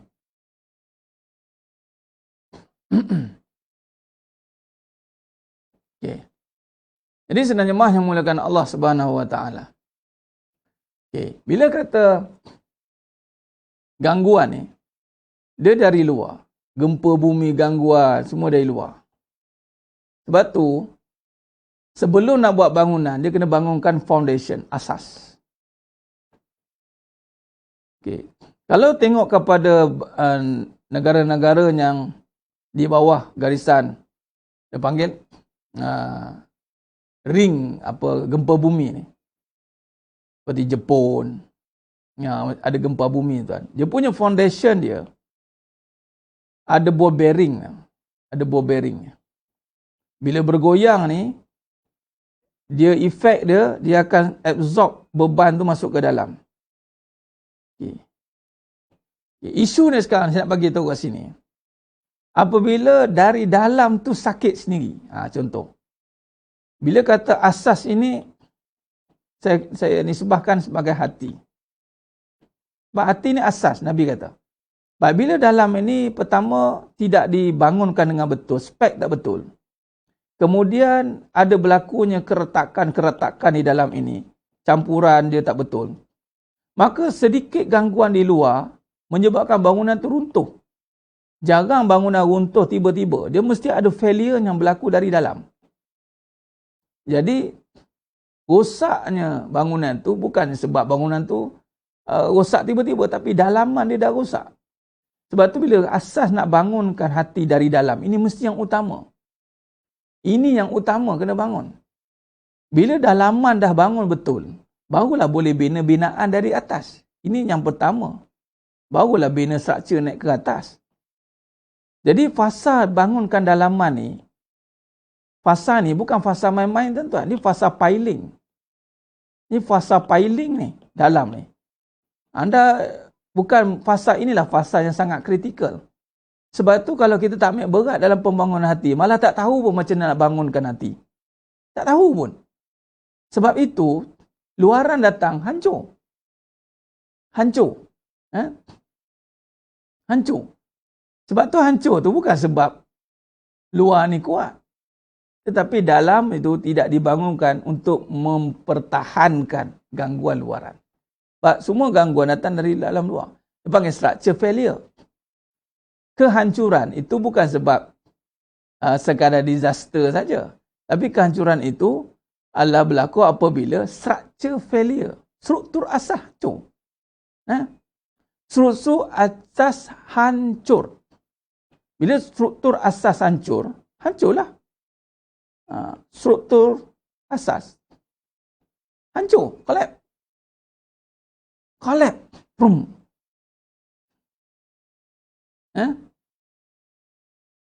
Hancur. Bila kata struktur hancur, habis, roboh. Jadi sidang jemaah yang muliakan Allah Subhanahu wa taala. Jadi sidang jemaah yang muliakan Allah Subhanahu wa taala. Bila kata struktur asas hancur, maka hancurlah semua struktur yang ada. Faham? Dipanggil structure failure. Sebab itu serangan 9/11, WTC, World Trade Center. Itu diserang sebenarnya walaupun nampak serangan dari luar tu hebat, tetapi dari dalam dia dah pasang dah. Dalam tu dia dah siap-siap untuk rosakkan. Dia pasang bom dah lah. Ada dah buat kajian dah tu. Dia ada main tuan-tuan. Dia struktur ni ada main dia. Ada tulang-tulang dia. Dia tidak boleh. Sebab tu siapa yang nak merobohkan bangunan, dia takkan pasang dekat struktur yang biasa. Tak roboh. Jadi dia akan tangkap main yang memegang bangunan ni. Kat bangunan-bangunan itulah dia akan letakkan kehancuran. Jadi sekarang ni saya nak tanya, apakah yang memegang kehidupan? Hati. Jadi ke hati itulah yang akan diganggu bertubi-tubi. Cuma gangguan hati itu adalah perasaan. Hati diganggu oleh perasaan. Itu yang perasaan mengacau tu. Itu di luar kawalan. Nampak? Dia akan menekan-nekan lah. Dia akan menekan-nekan lah. Sama konsep dengan bangunan. Kalau nak tahu, perasaan ini luaran, gangguan luaran. Perasaan ini diganggu dengan apa ni? Keadaan dan kebendaan. Nampak? Dan dia akan masuk ke dalam. Dia akan terus ke dalam, ke dalam, ke dalam, ke dalam. Okey, sekarang ni yang menjadikan hati tu sakit, dia tak mampu menanggung perasaan itu. Gangguan tu. Sebab apa? Sebab hati ni dah terluka, luka. Struktur dia tidak dibangunkan. Hati ni tidak dibangunkan struktur yang sebenar. Apa dia? Allah. Allah. Dia ganggu betul ni. Jangan ngaji-ngaji dia buat tu. Belajarlah kan. Kadang-kadang Allah bagilah dia. Dalam kadang-kadang kita sejuk, sedap mengaji, dia ada gangguan. Bukan selalu kan. Allah bagi tahulah. Allah nak bagi tahu. Kadang-kadang kita kena live lah. Dan nak menunjukkan bahawa apa yang kita bincangkan ni sangat-sangat memberi kesan. Kan biasa kalau nak ruqyah kan saya kena baca ayat Quran. Dan ini menunjukkan ayat Quran. Kebenaran itu datang pada Quran. Itulah ayat-ayat Quran juga. Tapi pastikanlah kebenaran. Jadi sedang jemaah yang dimuliakan Allah SWT, itulah struktur yang dibangun itu mestilah dibangunkan bila dengan Allah. Itulah dibangunkan bina Asmaul Husna. Itulah dengan sifat nama-nama kekuasaan Allah.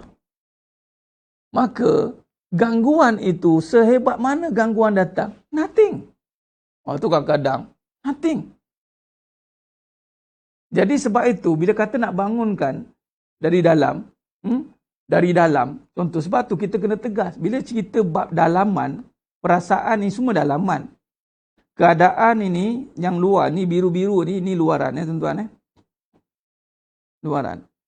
Sebab tu kalau anda hanya beramal dari luaran, anda boleh nampak tak kesan dia? Anda beramal dari luaran, baca Quran luar, solat keluar, apa lagi semua kat luar. Anda bergaul dengan keadaan itu. Sebab tu kena baca dari dalam. Bila sebut dalam, perasaan dan hati ni dalaman. Yang kuning ni dalaman. Walaupun dia dari luar, tapi perasaan tu dah masuk perbincangan dalaman. Dia dah berbincang soal dalaman. Baik. Jadi bila kata soal dalaman ni, maka bila cerita tentang dalaman, maka kita sedang membangunkan kerja-kerja pengukuhan. Maka kerja-kerja dalaman ni kena tegas. Kena tegas. Sebab struktur nak membangunkan dalaman, membangunkan piling ni, nak bangunkan, nak struktur, nak pacak tiang ni tuan-tuan, nak buat foundation ni, adalah kerja-kerja yang sangat tegas. Sebab dia akan menentukan binaan di atas ini naik seberapa tinggi boleh. Kalau anda tidak serius dalam membangunkan dalaman, iaitu mesti kena buang ni dalaman ini. Apa ni tidak boleh ada campuran. Benda yang tak patut tak boleh masuk. Perasaan, potong. Sebab tu saya begitu tegas. Sebab saya sedang mengurus berbicara soal dalam ni. Kerja-kerja pembangunan dalaman. Sebab tu orang kadang tak tahan nak dengar. Kalau yang luar ni adalah untuk kita mencantikkan amalan. Dia cladding, dia tutup. Amal zikir cantik lah.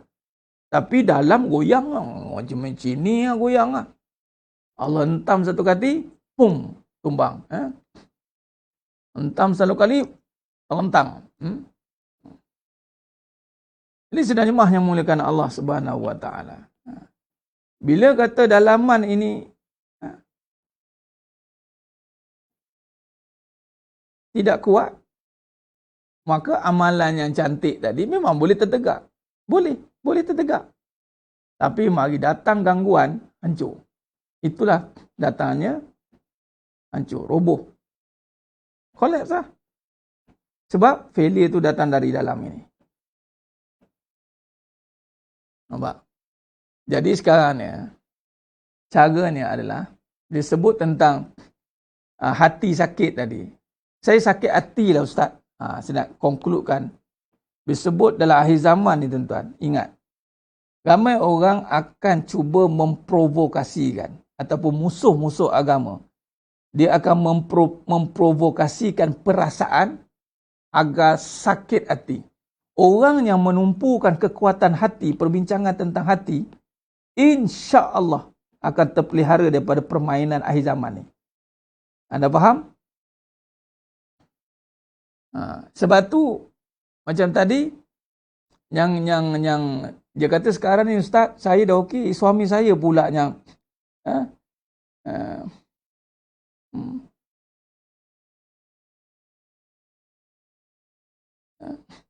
bila kata suami saya pula yang tak tahan.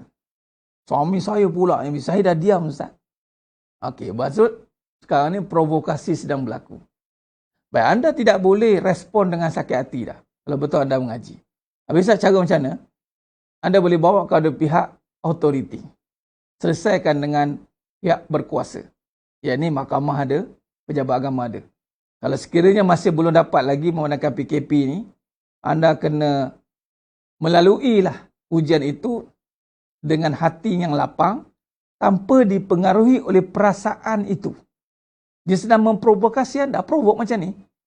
Dia provok. Jumpa kan pang tu. Kan? Main-main luar online. Itulah maksud dia. Dia nak provok. Dia provok. Sebab tu benda-benda kalau kita tengok orang-orang yang nak mengganggu hati ni, dia akan provok dulu. Baik. Jadi, kalau kata hati kita tidak bincangkan bab billah ni, sibuk kita nak pergi kepada amalan luaran amalan ni, tapi anda tak cek. Betul ke aku dengan Allah? Memang makanan dia. Sebab tu bila kita nak masuk ke dalam ni, kita nak bincang, nak buat cek ke dalam ni, dia tak bagi. Dia cukup takut kita nak masuk ke dalam ni. Jadi maksudnya berlapar hati. Hati misal kata sakit, maka minta Allah sembuhkan. Ya Allah, dengan Allah. Anda sakit ni, anda tengok keadaan tu, terkena. Sakit hati ni. Maksudnya, anda sedang nak hampir terkesan. Kalau anda terkesan lagi teruk, anda akan respon seperti orang yang hilang kawalan perasaan. Mengamuk-ngamuk. Tu dia. Ada dah jadi macam trauma lah, marah-marah, keluar makian. Nampak? Jadi sebenarnya mulakan Allah. Jadi Ustaz nak bersih hati macam mana? Itulah tadi kena berbincang tentang Allah. Sebab tu saya yang kemarin kan saya dah bagi tahu antara amalan Allah. Tengok disebut Allah adakan. Allah adakan. Saya ada sentuh semalam. Allah adakan. Adakan apa? Dalam bentuk fizikal, Allah adakan semua. Jangan tengok lagi diri dah. Jangan tengok usaha dah. Bab fizikal Allah adakan semua. Allah adakan. Kau tengok masalah Allah adakan. Kalau tengok kalau tengok ada contoh si bintang siapa entah, Allah adakan dia. Tak apa. Allah adakan. Maka dengan kekuatan Allah saya berhadapan dengan si bintang itu. Macam itulah. Jadi jangan nampak lagi aku kena hadapi ni. Aku kena hadapi dengan ni. Tak payah tuan. Ataupun auzubillah minasyaitan. Masih baca dengan saya. Tak jadi. Dahlah kita nak ngajar, nak ini lagi. Fikiran, nampak?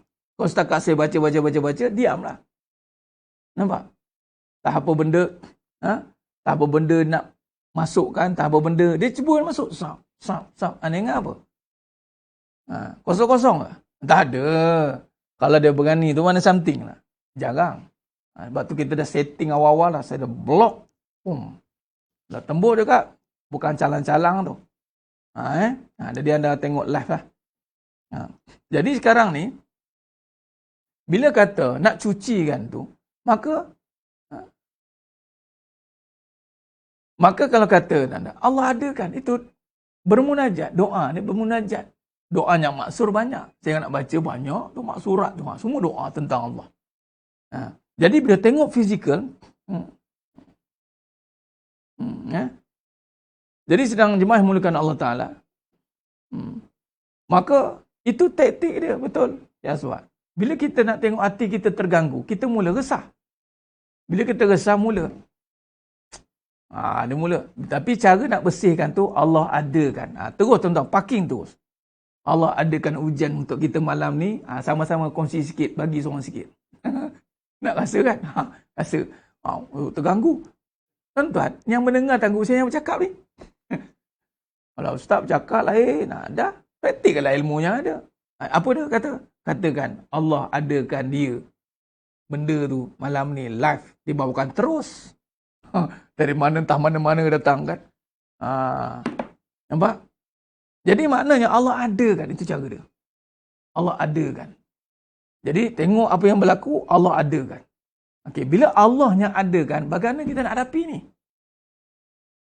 Macam mana ni? Dengan Allah. Dengan Allah. Dengan sifat kekuasaan Allah. Dengan kebesaran Allah. Anda jangan hadapi dengan anda. Ha? Dengan Allah. Ini kata, bila sebut dengan Allah, kalau anda nak berhadapan dengan contohnya, Tok Jod. Contoh, adakan fizikal, jasad, jisim. Adakan, katalah, iblis. Allah adakan iblis. Allah adakan. Allah izinkan tu. Allah adakan jin, syaitan. Apa lagi yang Allah adakan? Allah izinkan dia menaik, contoh. Menaik, menulis benda-benda yang sehingga kita, orang lain baca, orang lain pandai. Macam tu lah. Betul? Okay. Maka sama konsep dia dengan adakan ujian-ujian yang lain. Sama konsep dia.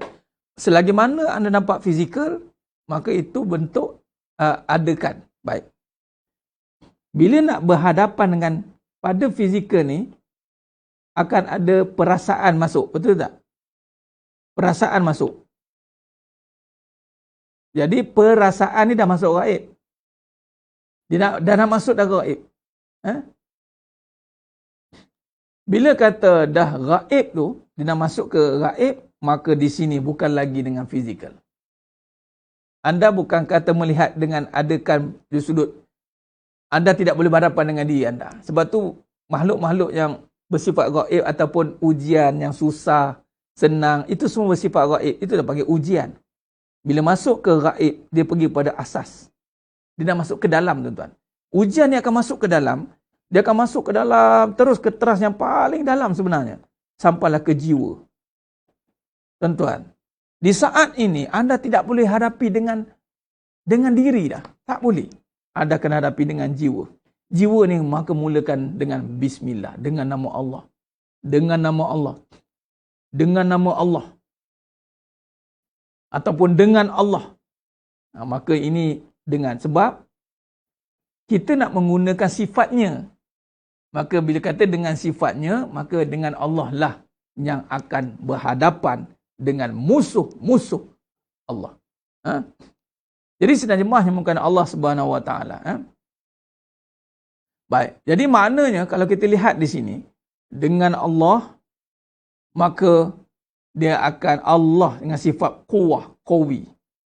Menguatkan kita. Pertama, Allah akan buat kita, hati kita jadi kuat, tidak terkesan dengan apa saja, apa saja,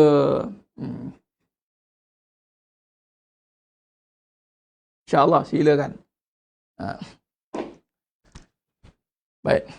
Saya kata tadi, buku bertemu ruas. Itu saja.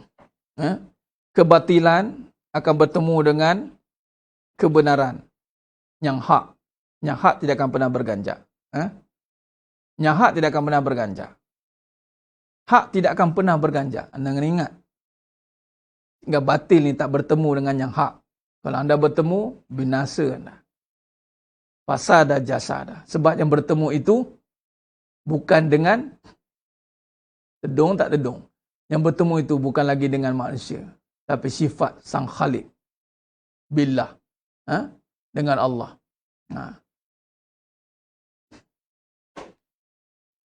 Jadi dengan jiwa, maka akan berhadapan dengan segala permasalahan. Ni akhir zaman ni tuan-tuan. Saya cerita tentang akhir zaman. Ni baru satu gangguan. Belum dua, belum tiga. Gangguan-gangguan ni bukan bentuk begitu saja. Gangguan-gangguan ni dalam bentuk yang mengganggu fikiran, mengganggu perhatian kita, mengganggu semua perkara. Maka, sidang jemaah yang mulakan Allah SWT. Ustaz, macam mana nak bezakan orang yang pura-pura dalam agama? Kita tak perlu ambil sibuk bagaimana keadaan orang itu pura-pura atau tidak. Siti Aminah. Ini akan melemahkan kita. Sebenarnya, kita jangan tengok orang musuhnya sedang berselindung itu. Tak perlu. Kita kena bersedia berhadapan dengan musuh itu.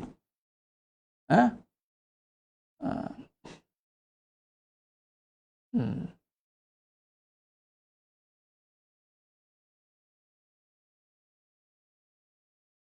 Itu saja. Sebab benda ni kita tak sempat. Puan Siti Aminah, kita tak sempat nak tengok. Eh?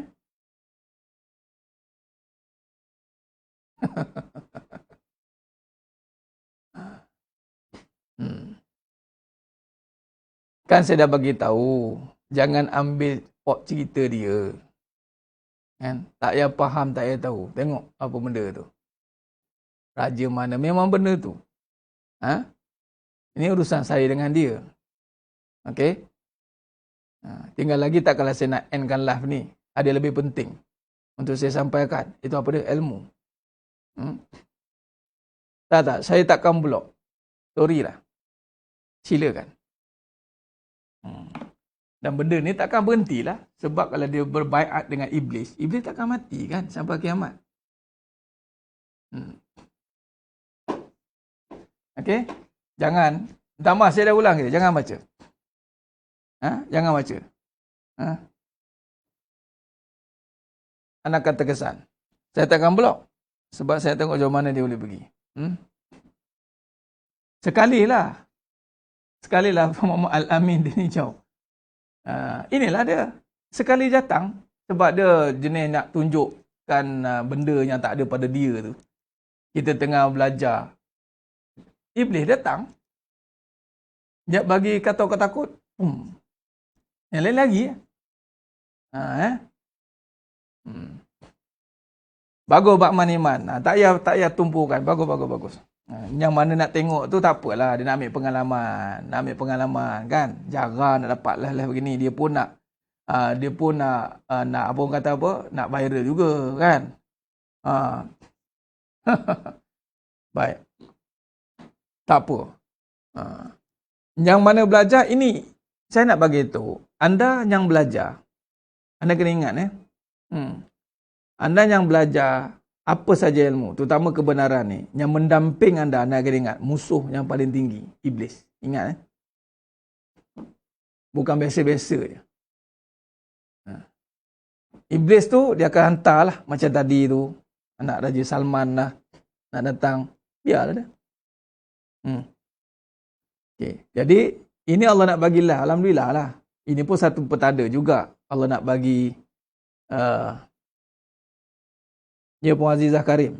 Duk ulang banyak kali tu tak faham apa dia cerita. Saya pun tak faham. Jadi tak payahlah faham. Tak payah faham. Bahasa apa? Memang yang boleh bercakap dengan baik. Ni satu. Manusia boleh bercakap dengan baik. Wa'allama Adamal asma'a kullaha summa aradahum 'alal malaikah. Manusia boleh bercakap dengan baik. Syaitan tak boleh. Iblis. Dia tak boleh. Iblis dia bercakap, dia telur sikit. Cuma Iblis ni, sifat dia Allah bagi dia sempurna. Sebab dia ketua. Ingat? Dia sempurna. Itu saja. Tapi yang cakap telur-telur, cakap pelik-pelik ni, itu bukan. Itu memang dia. Keturunan syaitan. Jadi maknanya, kalau dia kata pelik, anda tak, sebab tu kalau anda tengok orang yang kena sampuk tu, macam tu lah cakap. Pelik-pelik dia rasanya. Macam tu dia kan.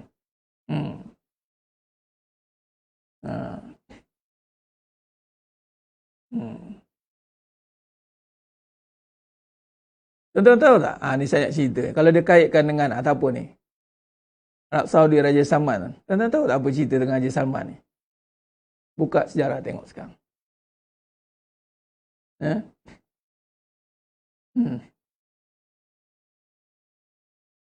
Walaupun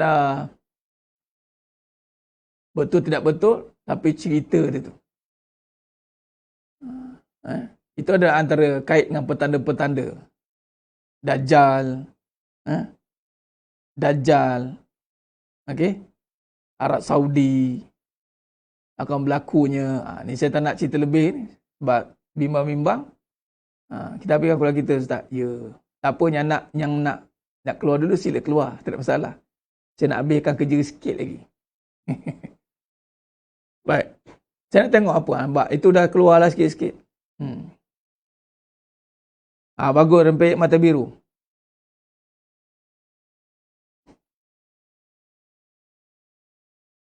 Wallahu allazi la ilaha illa huwa alimul ghaibi wa syahadah huwa rahmanur rahim. Okey. Jadi sidang jemaah yang mulakan Allah Subhanahu wa taala. Ustaz cerita sikit, tak boleh. Saya tak boleh. Akhirnya dia cerita tu, baru dia terbuka lah. Dia campur aduk. Tapi itu ada benda-benda yang final stage.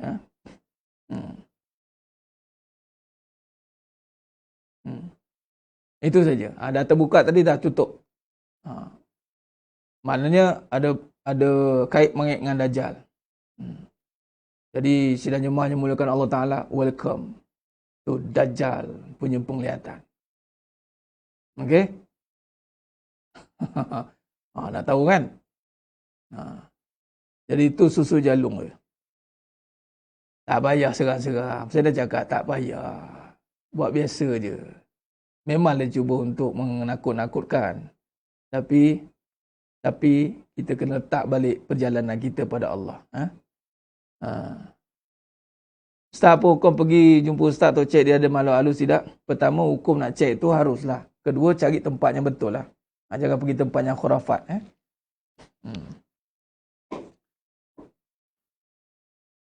Cik nama tak wujud. Pergi cek ke? Dah, memang kan saya cakap dah.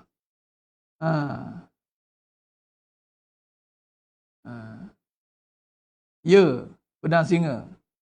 Saya dah cakap dah. Ini medium dia. Mark Zuckerberg punya medium kan.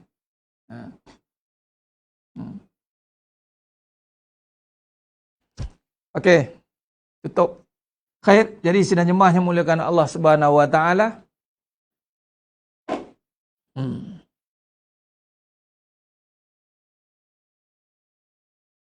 Baik. Jadi kesimpulan apa kita belajar malam ni dengan apanya real case ini? Pertama, itulah. Kita bicara soal untuk fasa pembangunan dalaman kekuatan itu hati. Dan perasaan, dan sekarang ini akhir zaman, ini perasaan, keadaan itu sedang surrounding. Amalan tuan-tuan, memang dia sekarang amalan kita dah sekali dengan keadaan itu, perasaan kita kadang bercampur aduk, aku beramal ni, macam mana keadaan, betul ke tidak, bagaimana ke. Baik. Jadi sedang jemaah yang muliakan Allah Subhanahu Wa Taala. Maka apa yang kita kena buat adalah persiapan hati kita. Persiapan hati kita. Persiapan hati itulah yang akan menyelamatkan kita daripada perasaan dan keadaan-keadaan yang sekeliling kita itu. Jadi insya-Allah, mudah-mudahan Allah lindungi kita semua daripada fitnah yang boleh melemahkan hati kita, insya-Allah.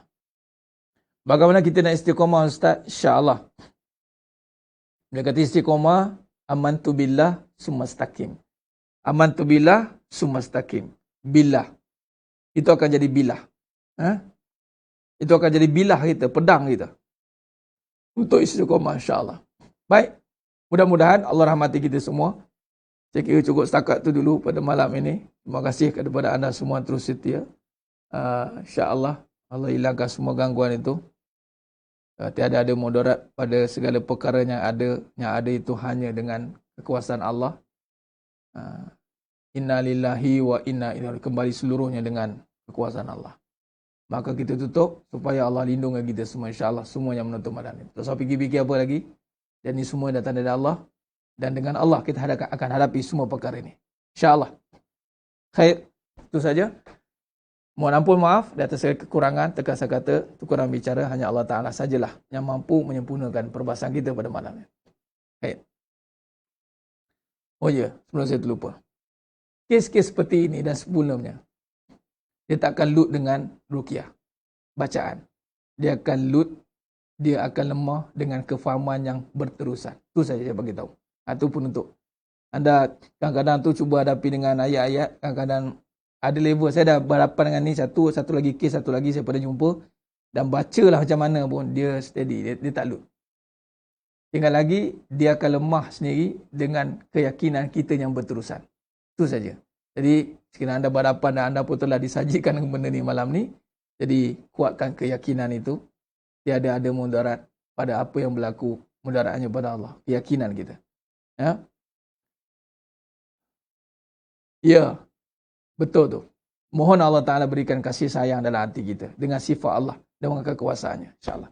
Khair. Aku luka lihaza wa safullah azim li walakum. Wabila taufiq wal hidayah. Wassalamualaikum warahmatullahi wabarakatuh. Kita tangguh dengan tasbih kafarah dan suratul Ra'd. Subhanakallahumma wa bihamdik. Asyhadu an la ilaha illa anta astaghfiruka wa atubu. Bismillahirrahmanirrahim. Wal 'asr innal insana lafi khusr illa allazina amanu wa 'amilus shalihat. Wa tawassaw bil haqqi wa tawassaw. Wallahu a'lam bisawab. Takbir. Allahu akbar.